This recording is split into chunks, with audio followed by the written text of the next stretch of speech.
Hi everybody, and welcome back to the Brush. This is episode 5? 5? 6? 5.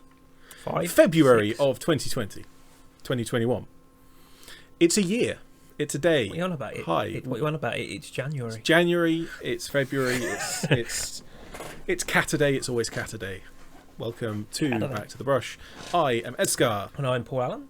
And we have some interesting stuff going on with cameras. I am trying something new, and Paul has broken his setup, so he's trying something new as a backup. Okay, so as always, any of the models and things we've painted this month that we mentioned in today's video, we'll be picking some highlight photos and putting up on our Instagram. Link in the description below, so you can have a nicer image to look at. Close-up view.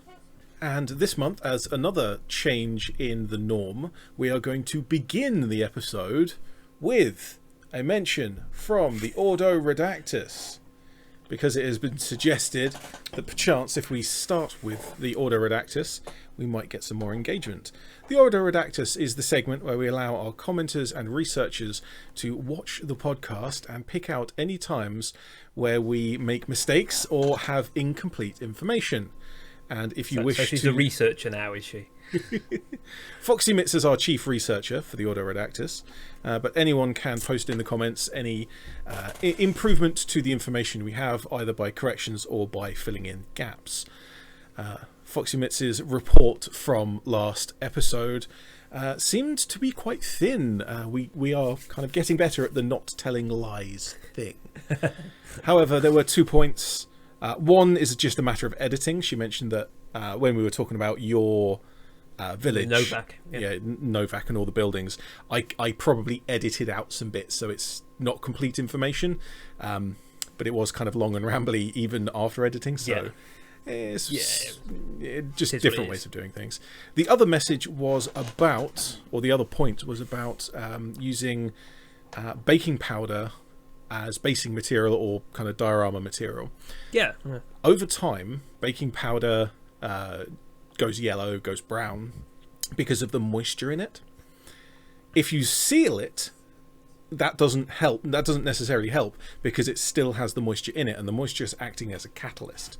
We were thinking maybe we can like dry it out and then apply it and then seal it, because that would protect it.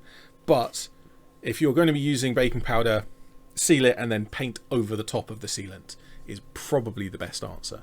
What sealant are we thinking? Does PVA? It could be PVA, it could be a spray can varnish, it could be a lot of things. There are options there. So would you like to kick us off with some of the models that you have been painting or building in the last month? Yeah. So last month, obviously, we were talking about my Novak model. Progress has come along in terms of models and things I've 3D printed. I put together the actual full set of things I've been printing and building and buying today, and I don't have anywhere near enough fence. It's a lot bigger than what you think. How many bigger than what I thought. Have you got so far? I think there's about 8 there. So that's one house.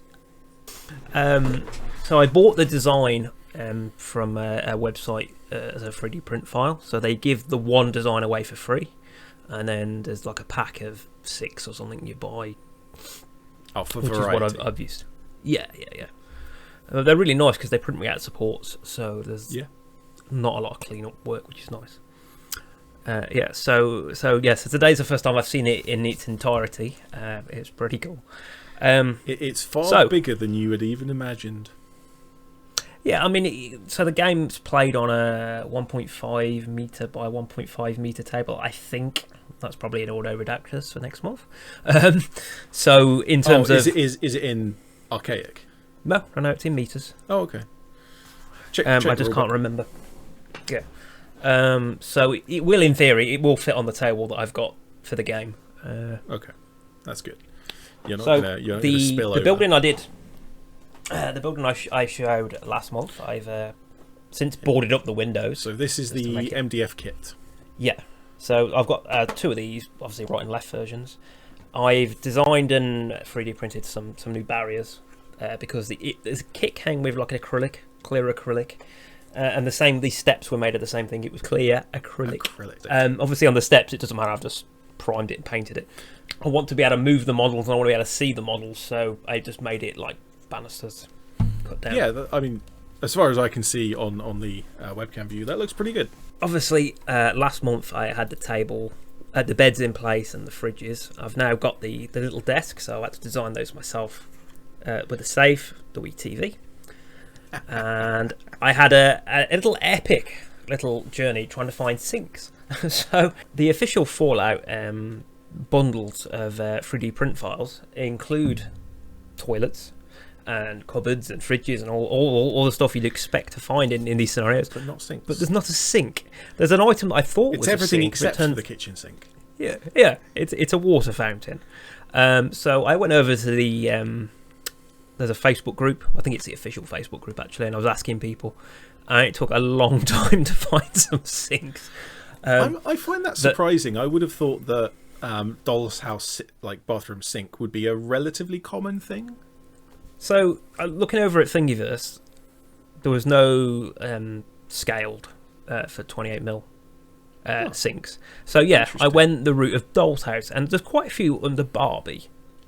So I was like, yeah, okay, that's fine.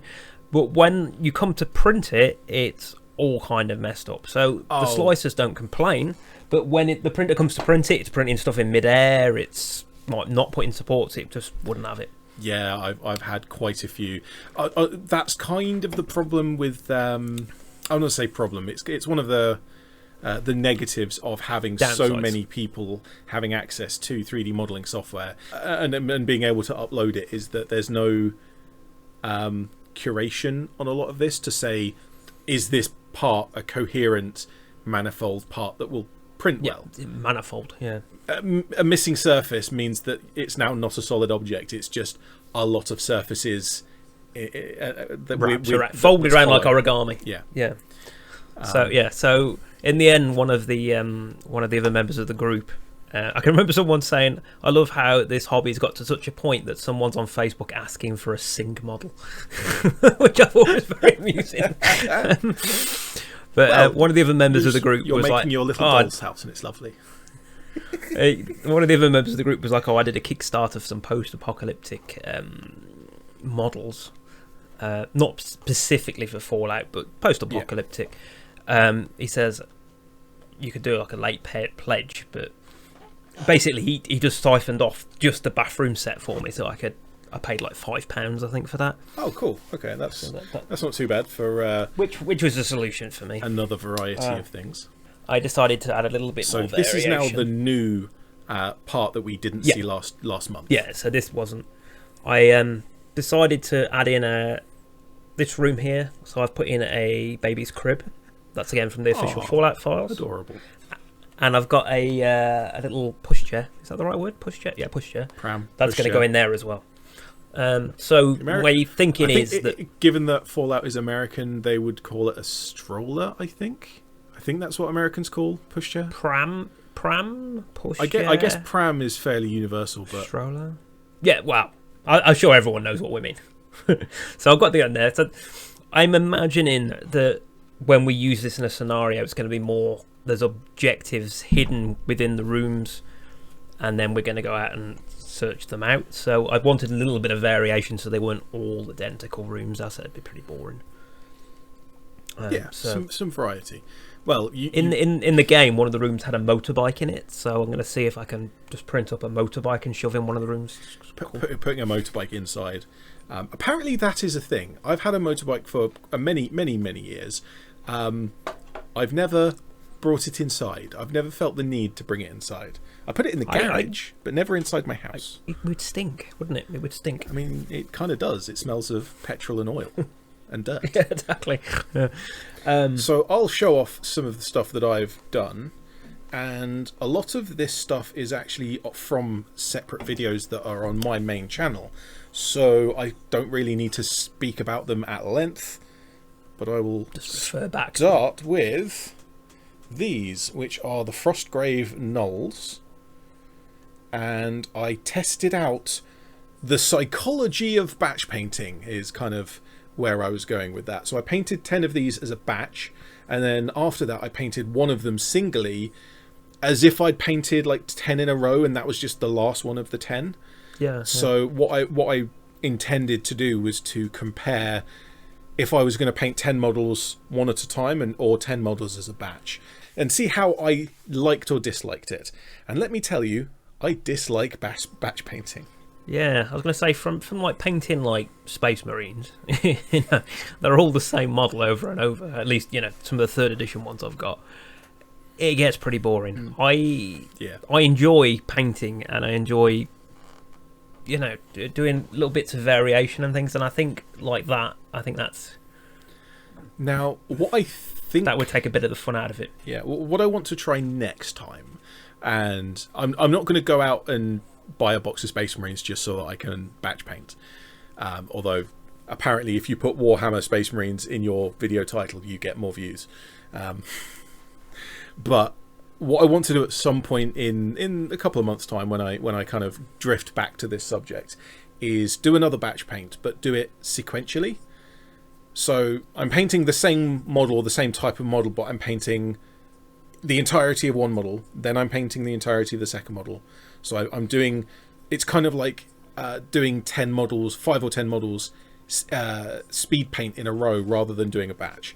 And I want to compare. So one of the guy holding his gun like that, followed by one of the guy holding his gun like that, and then when you've done one of each variation, you're going back to the guy holding his gun like that to give yourself a change. Is that what you're saying?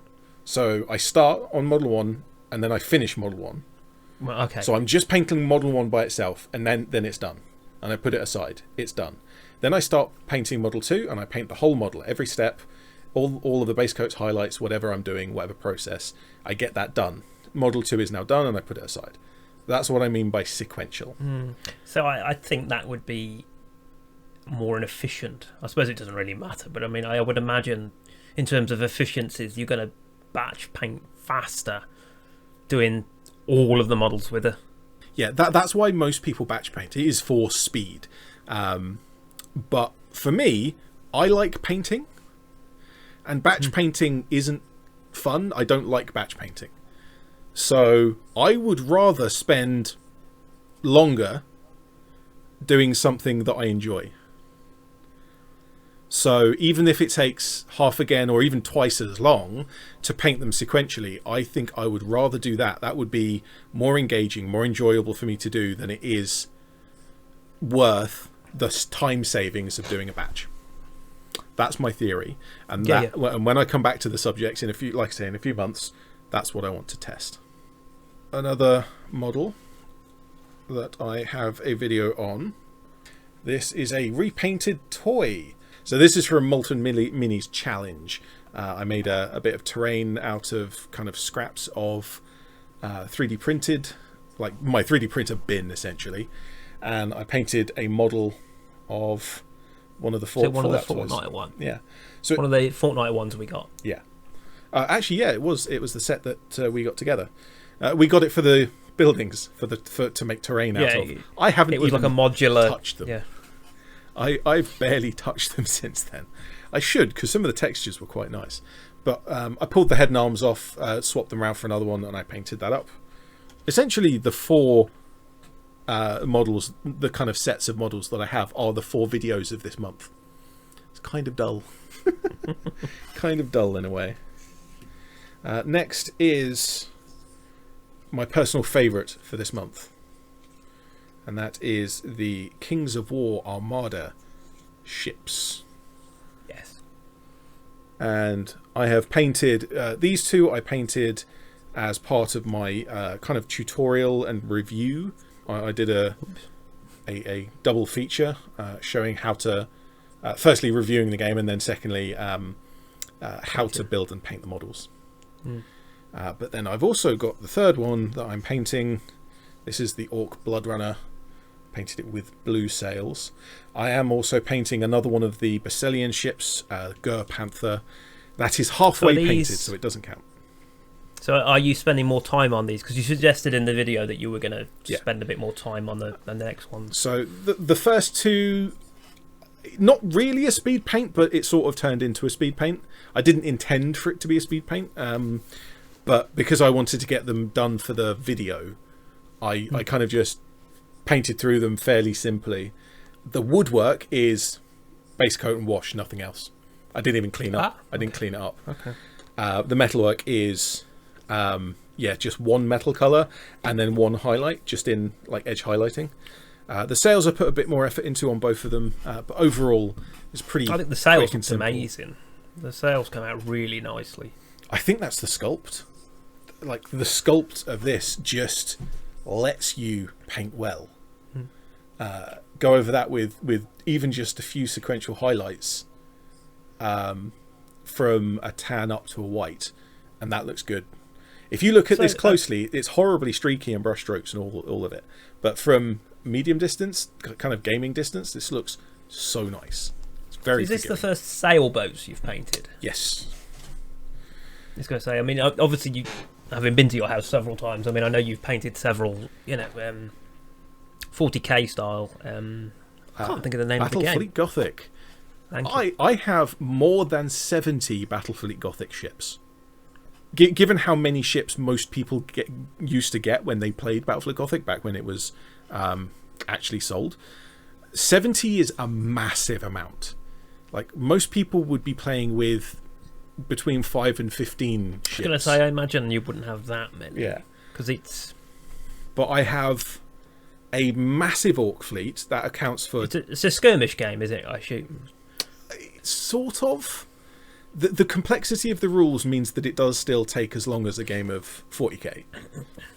And I do like the complexity of the rules. Kings of War Armada is a much simpler game, and that's okay because it's a kind of action-packed, quick-fire game, and I like that. Battlefleet Gothic is a much slower, methodical, strategic game, and I also like that. They are very different, even though they are sort of the same in that the way that you move, particularly, like your ships have to move forwards. Like they can't just sit there and turn whichever way they want. They have to move forwards, and they can only move at a certain amount. So you're kind of snaking around the battlefield, and all your ships so you have to be thinking 2 or 3 turns ahead, because you want to, like, okay, this turn I'm going to end up here, and then second turn, third turn I'm going to end up like coming around this way. Well, hopefully for next month I'll have the dwarven ships. So there's only three factions in the game so far. Is that correct? There are 4 factions listed in the rulebook. 2 of the factions were released on launch, and then the dwarves have just, I think, last month been released, and then the 4th faction is kind of on a coming soon. It's not listed on the website yet. So I picked up the starter pack for the dwarves yesterday, but it's just the 3 units, so hopefully I'll be able to show those next month, and then hopefully at some point in this lifetime we'll be able to actually get together and have a game. Well, it's to talk about the wider world for a moment, the COVID vaccine in the UK is going relatively smoothly, relatively quickly as well. I'm surprised at how quickly it's being rolled out. Yes. I haven't had the opportunity to have mine yet, but I will. I've had the first one. I've had the first one. It was amazingly efficient. To drag this back to the models, I know we would love to talk about the Rona for the rest of the day, but let's drag this back to models. The last model that I'm specifically showing off, although I have some other little bits, the last main model, again, video on this. In fact, the video on this model came out yesterday. If you're watching this video, if you're watching the podcast as it's going live, that was yesterday. Otherwise, however long ago. But this is Sverd, the Nordic mercenary, made from a GBP Miniatures Viking model. Yep. And this is a character that I play in a Call of Cthulhu game, which is games mastered by Foxyumits, our lead researcher for the Auto Redactors. I have to include the full title every time I mention their name. But this was a fun one to actually do, because I've done characters like characters from books like the Tanith First and Only, and I've done so I've done other characters that I know, but this is the first time I've done a character that I created. I mean, it gives you a lot more ownership. I mean, having seen Ed's pre-release of the video so far, I am kind of calling back to a video that I sort I know. At the time of recording, you haven't had a chance to actually see the video, but yeah, we'll get to that. I've seen bits of Time it. travel. But yeah, I think it comes down to it's ownership, isn't it? It's ownership of the character. Incidentally, this is mine here.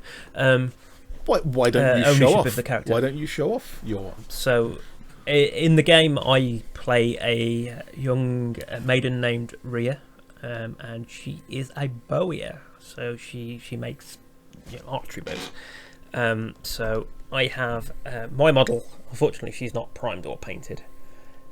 Still just beginning with that. My character on one of our earlier adventures, we rescued some villagers that were half goat people. My character is married to a goat man. I can't remember his name. Can you remember his name? I've not. You married him. So I'm currently looking for some goat people models to either buy or print. Unfortunately, most of them seem to be rather satanic, as you can imagine. So I might have to do some chopping and changing. Angle, isn't it? Yeah. But yeah, so this is Rhea. So this is a Frostgrave. Yeah, that's the Frostgrave Soldiers 2 set, which I bought quite a while ago, and I keep on using these models because, I mean, partly it's because they're the only set that's the generic set that I've got that's not built, so that I can just pull a model out, build it to be whatever I want. Yeah. That's kind of the real reason why, but also I really like the models and I want to use them. They're really nice. And because I haven't yet got into actually playing Frostgrave, so I don't need a warband, and I've got so many models I can probably throw together a warband from like all sorts of different I can probably sources, create 4 or 5 or 10 warbands quite easily. Yeah, I'm thinking about cutting the little what's the say pudding I never know base. what it's called. The pudding base. I really don't like that. So I have a love-hate relationship with pudding bases because the way that they cast is really good. You always get good feet out of a or at least in my experience, I've always had well-molded feet, but also strong feet out of a pudding base. But then when you actually want to use it, you can just use it on the pudding base, but it's a lot smaller than a normal gaming base. If you just glue it to the top of a gaming base, which you can do, you then need to texture over it and like make this massive lump in the middle of the base. Which I've done that. Yeah, you can make that work. Like if you do it deliberately and you like base it properly, you can make that work. Most people would cut the pudding base off and then glue the model the feet directly to a gaming base. That's the normal way of doing it. However, I came up with another option, and I tested this out not long ago. I created a mold for a 25mm standard gaming base. If you put the model with the pudding base into the resin as it's curing, I see. There, make its own level. you still have the pudding base. It's now completely built into the clever. The resin of the cast base, and you get a much smaller bump, depending on how thick you're casting your base and how thick your pudding base is. You might actually it might actually be no height at all, or it can be quite high. I've done it a few times and I've managed to always get it that it's just a little bit of a bump, because then once you texture it, that'll disappear. Yes, yeah. So that's my answer. I think for most people, just cut it off, glue the feet to a new base is what most people do. I'm thinking about probably printing a larger, like say 60mm or something, to put a husband alongside. Yeah, a scenic base or a diorama. Yeah, because I mean, obviously, she's not going to be played with. It's just more of a a visualization of the character in my head. Yeah, same here. It's more of a display model than a gaming model. Unfortunately, we are playing this game over the internet because the Rona, as we mentioned earlier, is a thing. So we are playing online. And massive distances. Would you, interesting question, glue that model to the 60mm base, or would you glue it to a 25mm base and have a 25mm hole in your scenic base? Give it, I've not done that before, but I have seen those sort of designs on Thingiverse where they do a big display and then each of the models sit in the little slots, so you can, which I think is pretty cool. So again, from experience, I can say that I have done this once, only once. My Stalker diorama from, good grief, like 6 months ago now, long time ago. Has it been that long? Yeah. Has it been that long? Wow. Which has been in the background of almost all of my videos when I do my introductions. It's on the shelf behind me with the LEDs. That has 3 holes, 25mm holes, or like 25.5mm holes, so that a 25mm base fits into it. And I've got my 3 models on 25mm bases, so they can go into the diorama and it looks good. Kind of, you can just about see the ring, but that's fine. But then you can still take the models out and then use them in a game if you wanted to. Having seen that model in person, I've never noticed a ring, so it can't be that. It can't be that obvious. I think it helps that I painted. I did a gravel texture across all of the floor and all the base, and then I painted, and that's grey. And then I painted the base rims grey as well. Also, it's only lit internally by some kind of dim yellow LEDs, so it's not particularly bright. That helps. It is visible, it's not necessarily noticeable. Clearly you didn't look close enough. Obviously not. So, were there any more models that you wanted to show off that you're working on this month? Of a bit, again, from my little village. So, this one I picked up from TT Combat. TT Combat. So is this another MDF building? Yeah, this is wood. Yeah. So it's 3 of these. Interestingly, this is the same building that you will have all watched yesterday in my video about Sverd, but it's a different colour because you painted it now. Yeah. When did it feature in that video? I'm confused. Because when Foxy Mitts did the intro and you said, "Hi, I'm I went. Paul, this and is my little Hut." house. Yeah, this is Hut. Yeah. Well, I designed a little inlay wall because, as Ed says, I'm obsessed with bathrooms apparently. Just to add in, just to make it have a separate room because this is supposed to be a hotel. You've made a partition wall. I made a partition wall. Have a toilet. Yeah.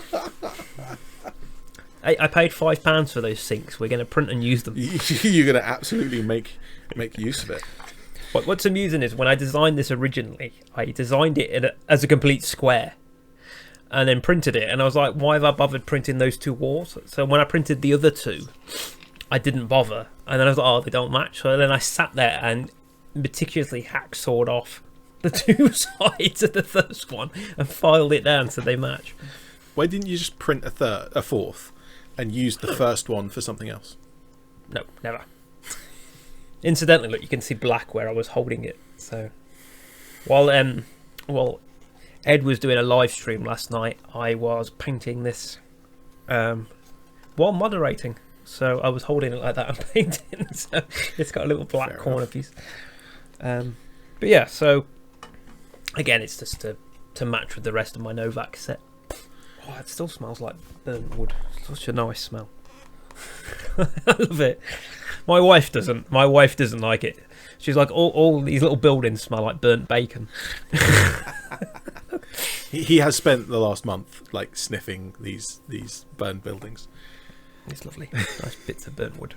So now that we've spoken about the models that we've been working on, shall we dive into our topics for today? An interesting topic that we've got on our list is getting into a new scale. Now, Ah. obviously, I've had a little bit of a preview of this, but Ed has printed some absolutely amazing, tiny little things this month. And I doubt he's going to be able to show them, to be honest. Not only have I printed them and painted them, but I've actually also put them in some resin to make them look cooler. Yeah. Which I'm going to have to... these aren't finished yet. They need to be sanded and smoothed because it's kind of got really rough edges around the whole thing. But yes, this... Have you got the little cannons?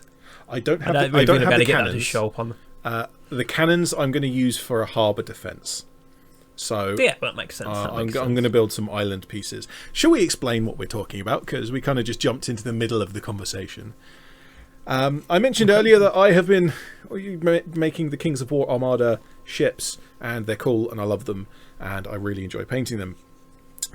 And to play the game, the starter box set comes with a bunch of tokens for terrain. So you've got sandbanks, you've got rocks, and you've got island quarters that you can put together to make, and they're double-sided as well, so you can kind of change the shape of the island. Yeah. And that's nice and all, and that's good, and it's really cool that they've included that in the starter box so that you can just kind of get started with just the box and you don't need anything else. Well, you need to paint the models with glue and paint and all the rest of it, but to actually play the game, the actual gaming side of things, you don't need anything other than what's in the box. However, I, being the kind of obsessive that I am, I want to do cool terrain, and this is an odd thing because I've been playing 28mm, 32mm RPGs, roleplay games, narrative-led games, and battle games like Warhammer 40k for years and years and years, and I've never really been interested in making terrain. I've got a boot box worth of terrain, and that's it. That's my entire collection of scenery. However, for Armada, I immediately wanted to build islands and sandbanks and rocks, and I want to make some dolphins and sharks. I think for that game, the terrain is going to have a much larger impact on the scenario compared to like in the demo you did. Obviously, it was just an open water conflict, wasn't it? But I think adding in an island is going to add in cover, and I think it's going to affect the game a lot more than if you're playing 40k and I stick this can on the table and go, okay, that's a tower. Whether it looks like a tower or not, it doesn't really have any bearing on the game. It's just it's a thing for blocking line of sight. In an infantry battle game or a skirmish game, you can just kind of move around it kind of freely. You can't move through it, but you can move around it freely. Whereas in a naval game, your movement is quite limited. You have to keep going forwards. You can't just stop in cover. You have to keep going forwards. You can't just ram in, and you have to turn in very shallow angles. For example, a lot of the ships move, for example, 5 inches, and then they get a 45 degree, and then you have to move another 5 inches before you get another 45 degree. So you have a massive turning circle. And so yeah, you're absolutely right. Having terrain, even things like sandbanks, which don't block line of sight, but it's something that you don't necessarily want to sail into, because you can damage your own ship. I'm also imagining that we could probably, if there's not rules for it, come up with some kind of custom rules for an actual fortification. Yeah. Oh, like I already am. You're going to put little cannons on a side, then I'm working on rules for the harbour defence. I'm going to build an island section with harbour defence and a harbour, and I'm going to write some rules for that. But other things that I'm writing rules for are things like this tiny little rowing boat, which is like a launch or an escape boat. You've done the wake now. Yeah. Well, when you last showed me, you were talking about doing the wake, but you hadn't. This boat is kind of oval, a pointed oval, like an eye shape, and so I couldn't tell which way was forwards. So by painting the wake on, I now know which way it's going. But this was put on a. This is all 3D printed as one piece. And it's got a 30 by 30mm tile that's resin printed. However, I've done another one that's here, and I can't touch it because the resin is still curing. But I printed just the boat and I made a two-part epoxy, clear two-part epoxy with some tiny bit of blue ink to tint it, and then I sat the little rowing boat on the top, and it nearly sank. It's only just at the surface. Just the surface tension. These are my test versions, so I'm not expecting these to come out amazingly. They kind of have come out really good, and I love them. But I've learned some things from here, and I'll do some more that will come out much nicer. This one in particular, which I can pick up by the sail. This one is a much bigger ship in comparison to the rowing boat, but it's much smaller than the warships. So if you see the size difference there. Yeah. This we're going to say is a merchant ship, or some kind of transport ship, so that at the beginning of the game, this ship plus one fleet will be in one place, and they have to escort it to the other side of the playing area, and the other side has to destroy it or capture it. And I mean, I was thinking about that, the particular idea you were having with the water today while I was at work, and because I've got a bottle of clear resin for the resin printer, and I'm wondering whether I could put a drop of blue food colouring in there and see if I could still print. I would suggest an acrylic ink. Do you have any inks? No. Well, I bought a pack of Liquitech inks I think it was the week that I left my last job. I bought them. That was my last big purchase. Well, as we'll mention later in this episode, it isn't, but at the time it was my last big purchase for a while. And I've barely used them. I really haven't used the inks very much at all. Every now and again I'll pull it out and it'd be, interesting. Oh yeah. But acrylic inks behave differently from acrylic paints, and I haven't used them enough to learn the specifics of how to use them. Because there's ways of using them by themselves as layering as washing, or mixing them together with paints as an aid to diluting. Particularly with red, apparently it works quite well. Diluting red paint with a red ink instead of diluting the paint with water, because you're actually adding in a lot more pigmentation as well as diluting it. Haven't tried that. Worth it. It's like a 500ml bottle of clear resin, and I think there's probably only about 250ml left in it, so tempted to try and I'm tempted to try and I don't know whether I ruin it or not. It's expensive stuff is resin. I think if you put some ink, if you get some acrylic ink and you just drop a tiny amount in, probably for 250ml, probably 5 drops, like 1 drop per 50ml, maybe 2 drops per 50ml at most, and then print with it, you can make some coloured clear awesomeness. Yeah. I mean, you can buy, for anyone watching, you can actually buy translucent resins in different colours. Yeah, absolutely, you can. I did have a translucent green at one point, I think. I think I had green. I actually saw recently a very interesting person who was doing some 3D printing, resin printing with clear resin and glitter. I saw that, yeah. It was on one of the Facebook groups, or was it Reddit? I can't remember where I saw it. I know that she's Australian. Beyond that, I can't remember her name, and it's going to really bug me. Because I said to them, I said that the problem is that the flakes are going to reflect the light in different angles, so you're not going to get a good enough result as what you want. But that's not necessarily the case, because you have your part being squished down every layer. The flakes actually get squished flat, and so so the flakes of glitter line up with your layer lines. Yeah, they're only facing down or up. Yeah.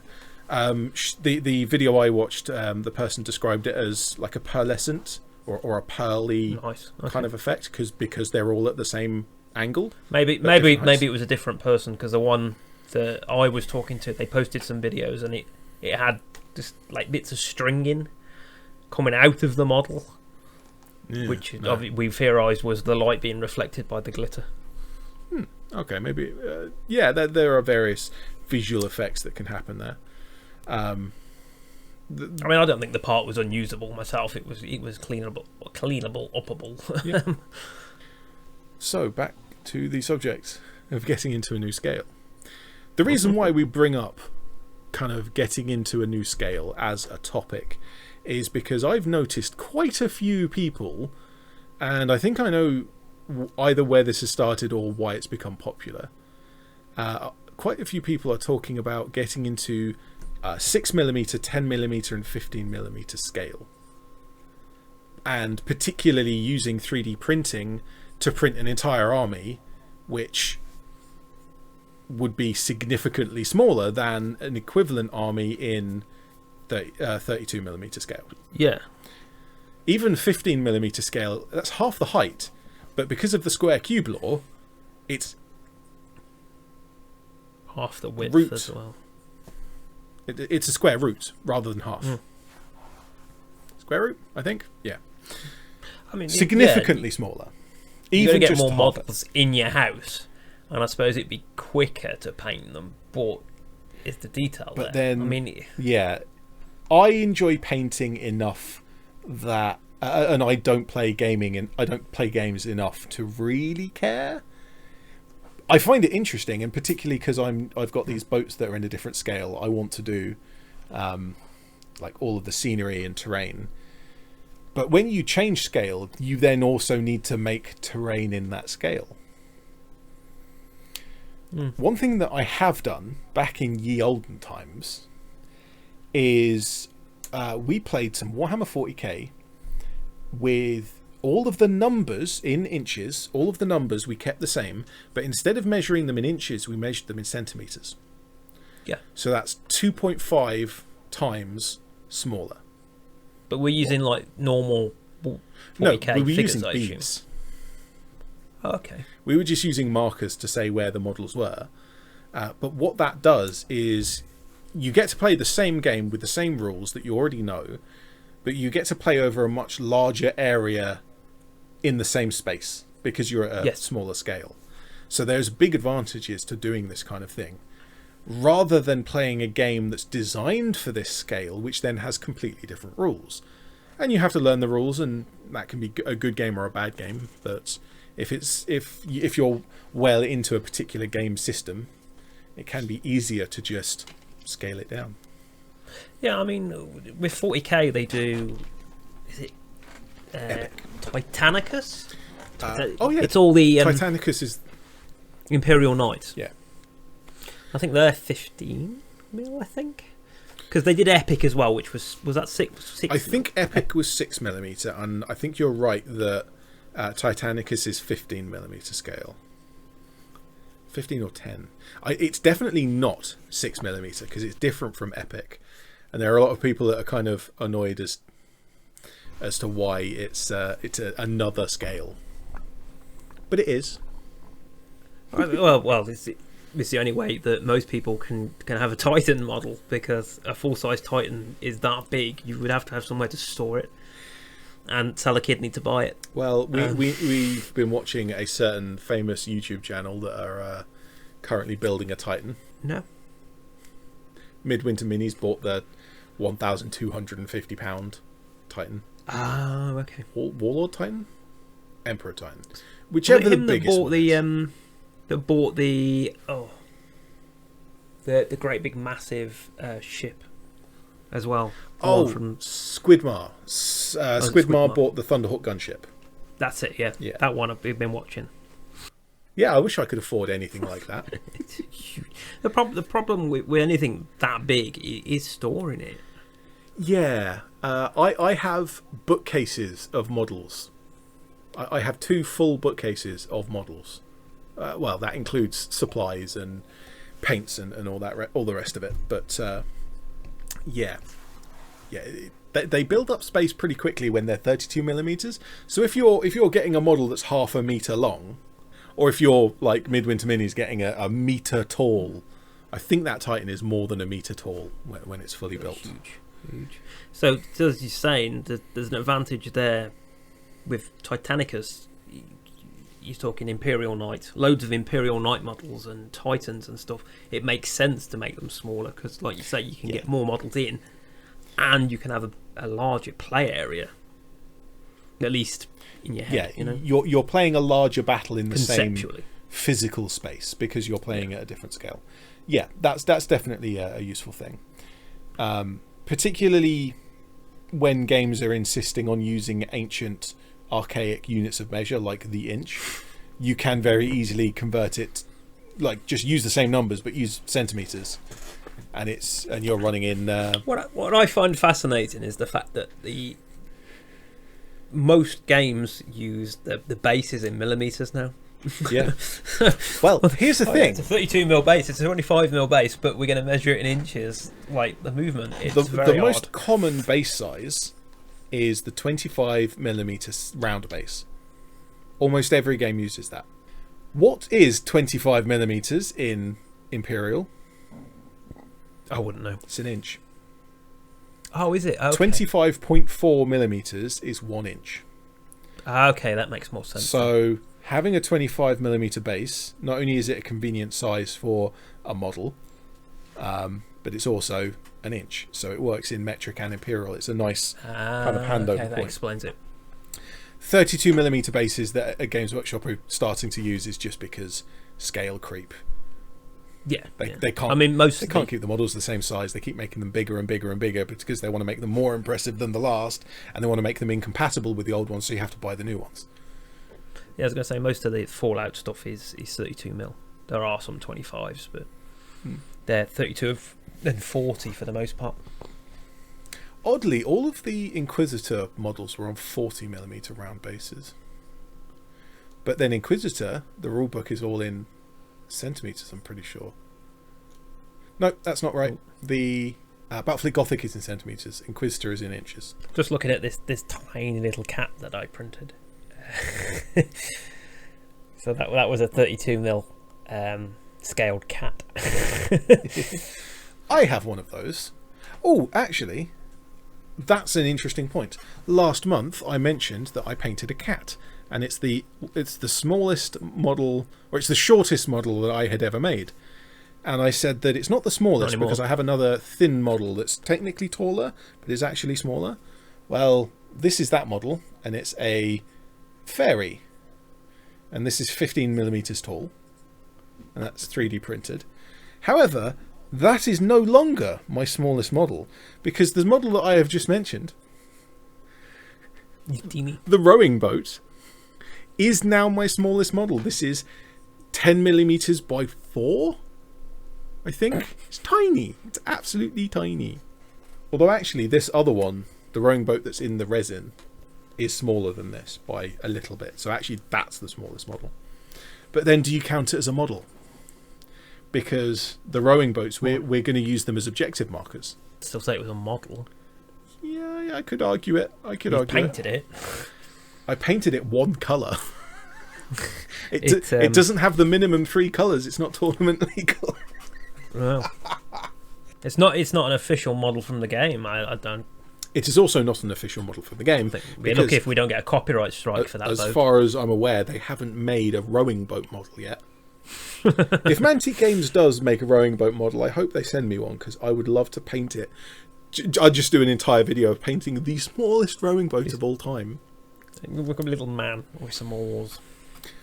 Actually, that's something I've noticed. This is the one reason why I really want to learn the scale of Kings of War Armada. None of the ships have crew. Particularly the Besselian ships have open deck. It's got an open top deck. Some of the Orc ships sort of do. Some of them definitely do. But there's no crew. No, the dwarfs do. There's no crew. The dwarf ones are all ironclad. So. Yeah, they're fully encased because they're, hey, I'm going to put a massive chunk of metal in between any of the shots you can send my way and me. But I want to work out what the scale is so I can print off some tiny orcs and put them on. Like, I want to have an orc up in the crow's nest. Yeah. And like climbing the rigging and manning the guns and all the rest of it. So I think, and I have to test this because I have not tested this yet, I think that these ships are roughly 6mm scale, or that's kind of 1 to 300-ish if you want a true scale. I need to print off some stuff in that scale so that I can confirm. But that it might be that that's even too big and it needs to be 3mm scale or 1 to 600. We'll find out. I shall report back next month. Probably. Some test printing. Yeah. So, shall we mention the next topic? There's your pile of shame. The next topic will be a brief look at my pile of opportunity. I don't want to mention this every month because it can get kind of boring to just mention it over and over again. But I have actually bought some stuff this month, so I should probably... so the pile increased? Yes, the pile has increased. I have in front of me my Frostgrave and my boats and my Nordic Spearmen and all the rest of it. I have 17 models that I have painted. 11, 12, 13, 14, 15, 16. If you include the merchant ship, then that's 17 models. That's how many I've painted this month. However, I have acquired far more than 17 models this month.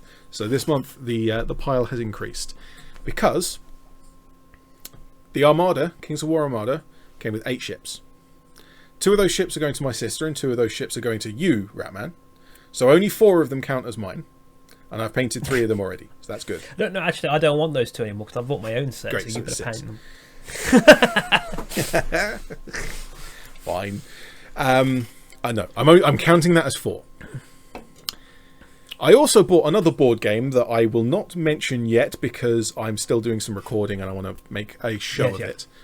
That has 10 models in it, so that's 14. So I've painted 17 and I've got 14 new models. That's good. Darth White, my good friend, has given me a box of Cadian Imperial Guard. That's another 10. So we're now at 24. So well into the net positive. But also, I've been running my 3D printer. And along with some scenery, some little boats, I've been printing off some Stalker models as well. And I've probably printed another 15 or 20 models. So we're probably talking about 40 models in total that my pile of shame has gone up by, and it's only gone down by 16. So I'm acquiring models more than twice as fast as I'm painting them, is what we're saying. I paint stripped one of the ones I started painting, so that's a negative. That counts as no, that's a positive because your pile of shame has increased. Obviously Freya here, which obviously I've made up fresh, and then there's today's acquirement. So there was a lady on eBay selling some Fallout models, local in fact. It's the next town over. Oh. So she had built these up. This isn't primed, so but she'd built the model. So I've got him to paint, and I also purchased from her the objective marker set. So she had started painting these. Is that the one with the toilet in it? Yeah, so that one's got the toilet. He loves the one with the toilet in it. It's the bathroom.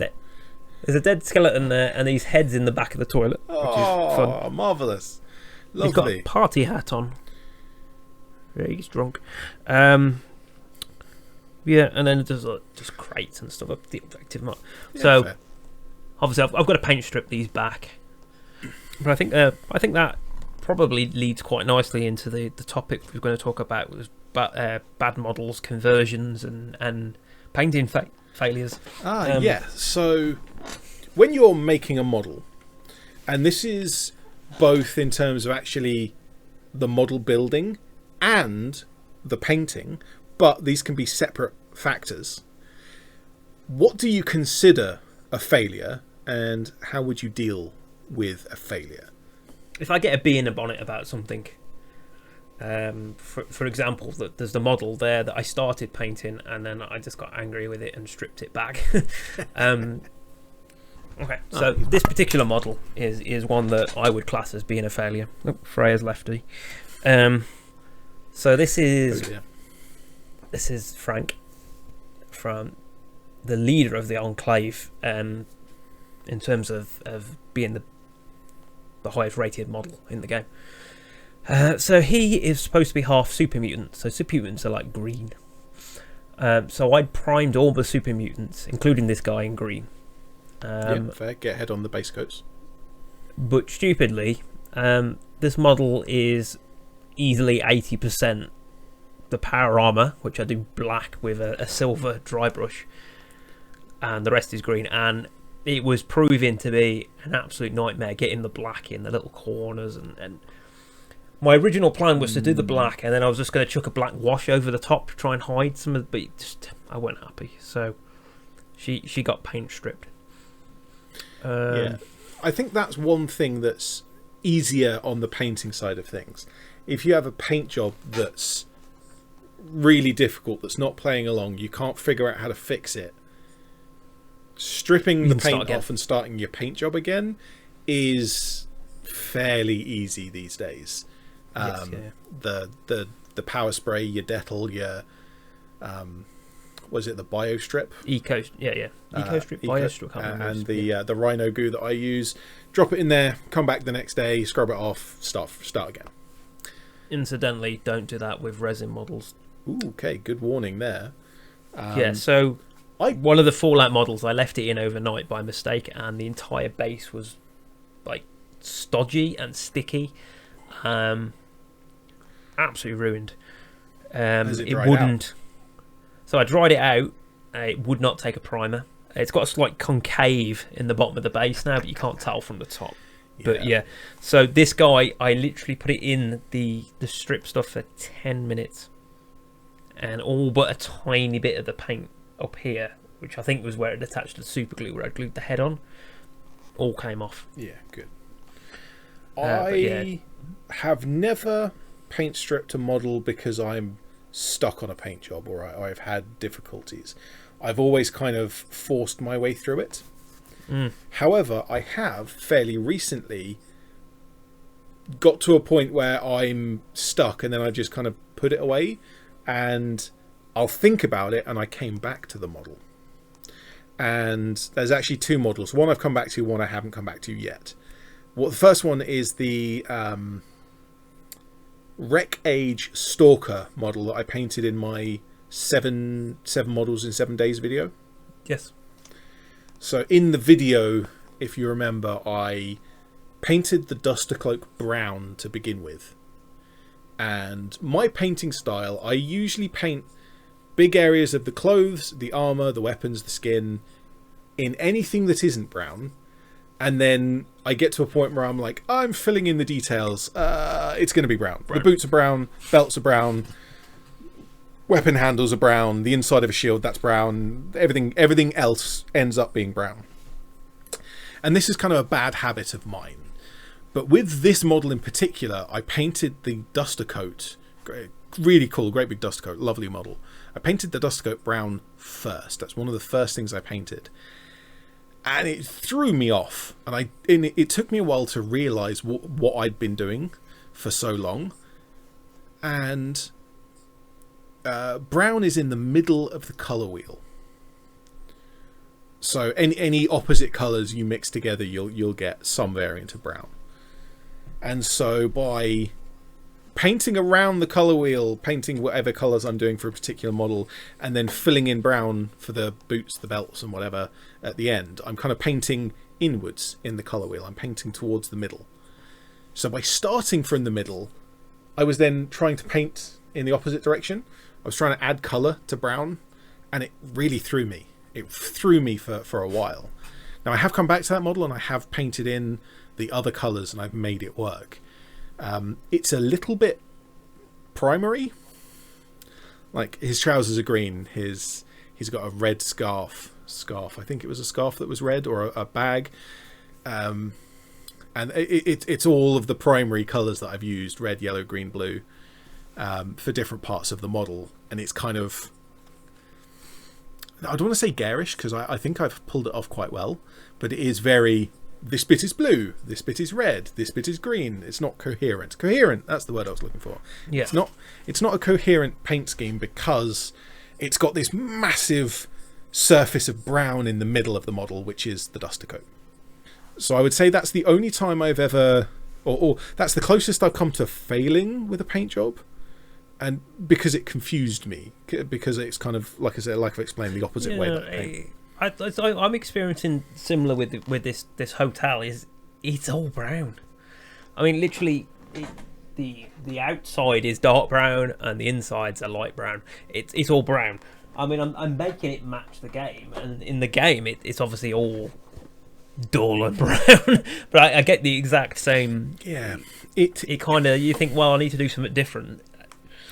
It is an apocalyptic wasteland after all, so kind of being dull and brown and grey is probably... it's set in the Nevada desert as well, so you kind of... Yeah, very dull and brown and grey.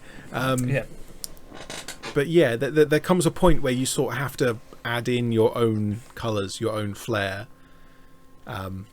Maybe not the pink and green of the donut shop. My donut shop's amazing. Incidentally, the creator of that 3D print model posted a new version of that, a destroyed one. Oh, the broken version, yeah, I remember you saying. And I posted a picture of my one saying, why would you destroy anything so beautiful? And they made me one of their top fans on Facebook, which I thought was hilarious. Oh, nice. Yeah. I was incidentally, I've got a little windmill here, which is I picked it up at the same time as some of the other wooden stuff to match the Fallout game, and to make it fit in the aesthetics, I need to snap some of these off, but I just cannot bring myself to do it.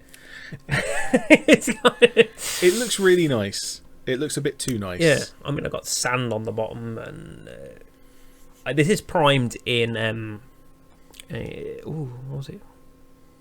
Lead Belcher. I think it's Lead Belcher primer spray. I got off someone off eBay, a half-used can, and then I've just done the wood. But yeah, it's all very samey. And I need to rust it up and stuff.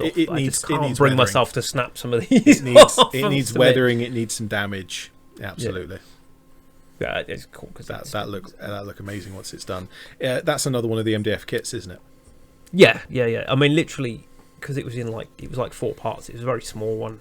I sort of just chucked it in alongside the other things just because I thought, that fits the narrative of the game.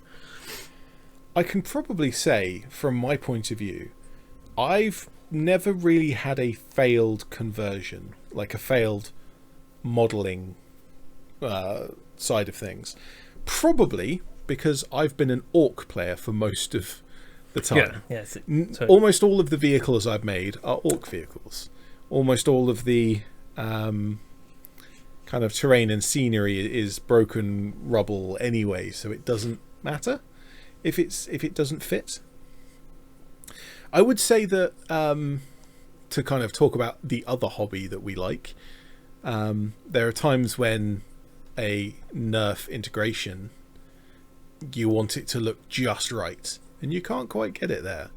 That's sort of a similar thing. If you were making an Imperial Guard tank variant or a Space Marine vehicle or something, you'd want it to look pretty good. You'd want the lines to match. You'd want it to be symmetrical and so on and so forth. Yeah.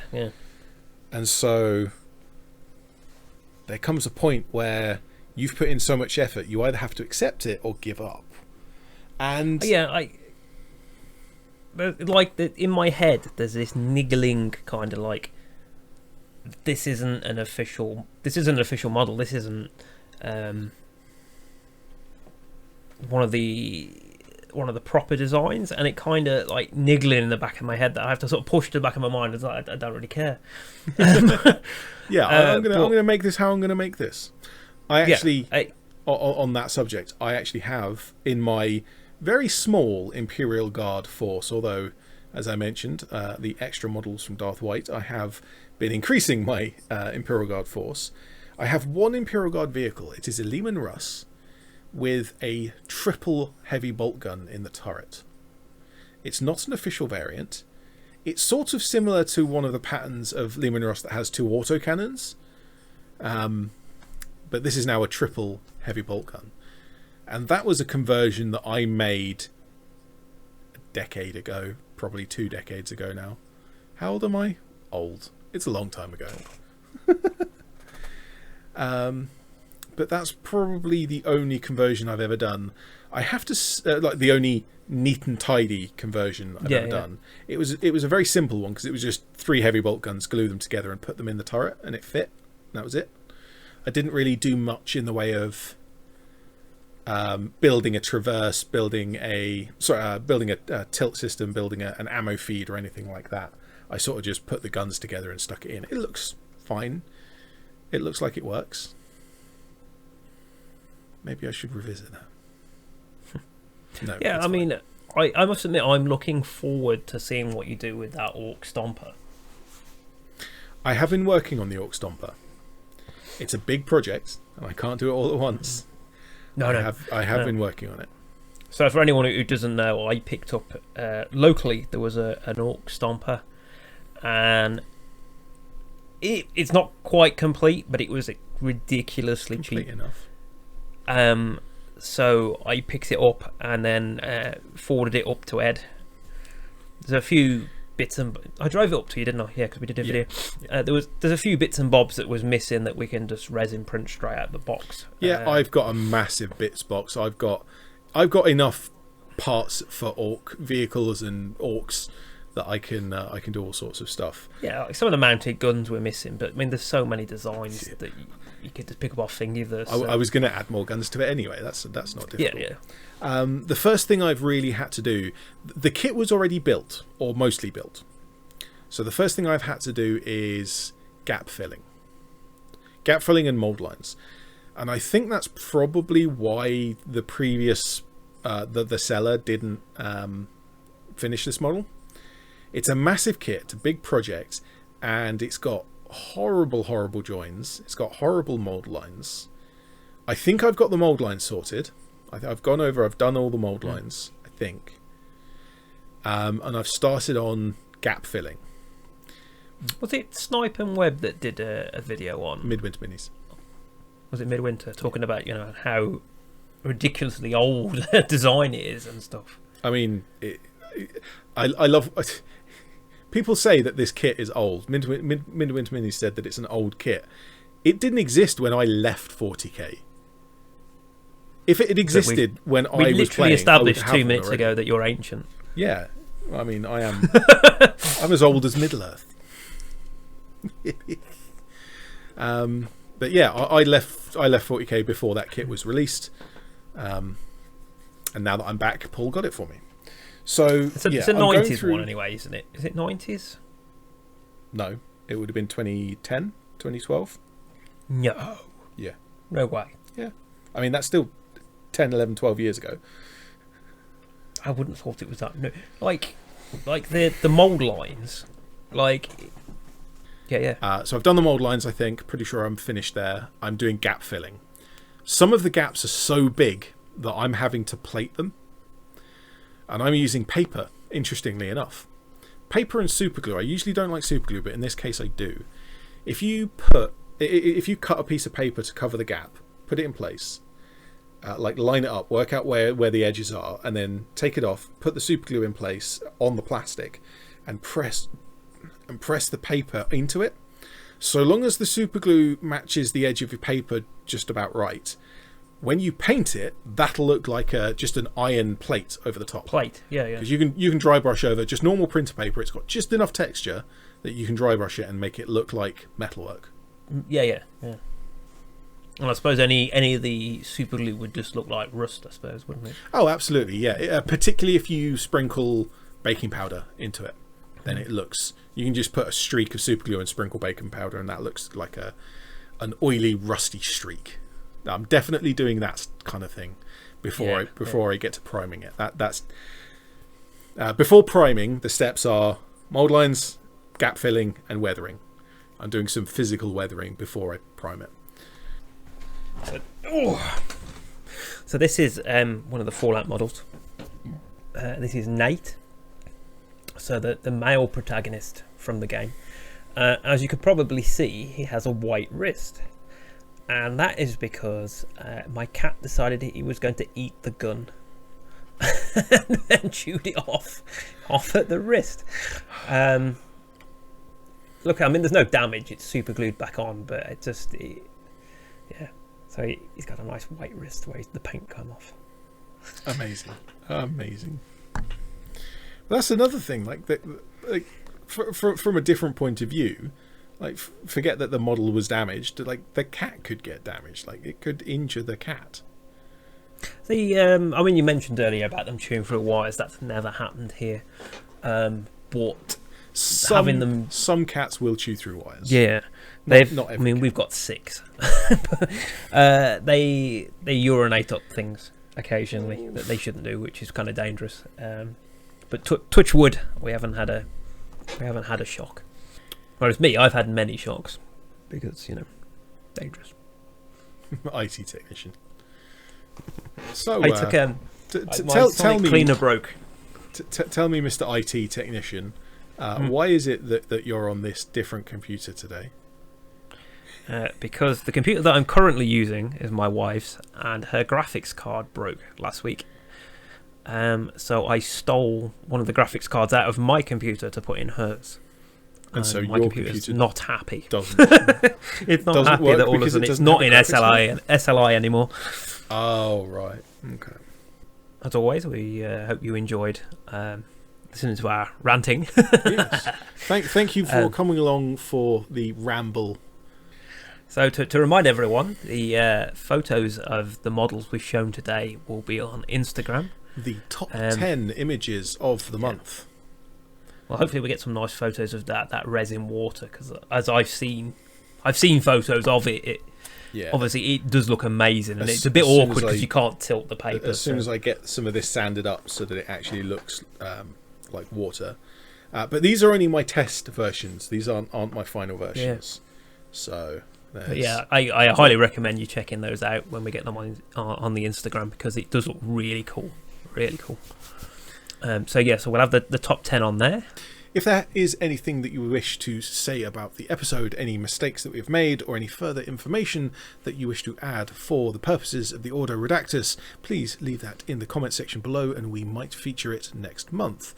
But for now, from the both of us, thank you very much for watching. Goodbye.